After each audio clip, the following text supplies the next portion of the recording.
Lauren here, Southwest Florida Off-Leash Canine.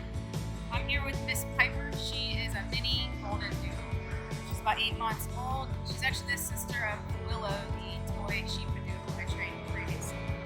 So she's here for the same type of board and train, 10-day board and train. Working on heel, sit, down, place, patience, public manners. Piper is here more so for her leash manners and her behavior around other dogs. She just has a little bit of an attitude.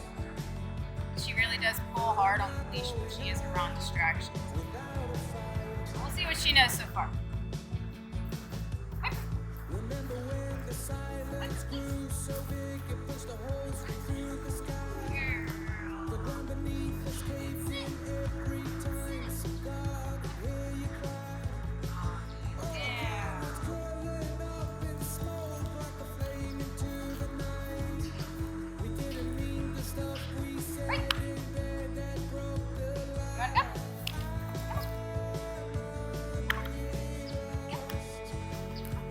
Oh, good girl. So owners have also let us know she thinks recall is a little bit of a game, so that'll be our biggest hurdle, so leash manners and recall. You see where we're about at? Check back in 10 days.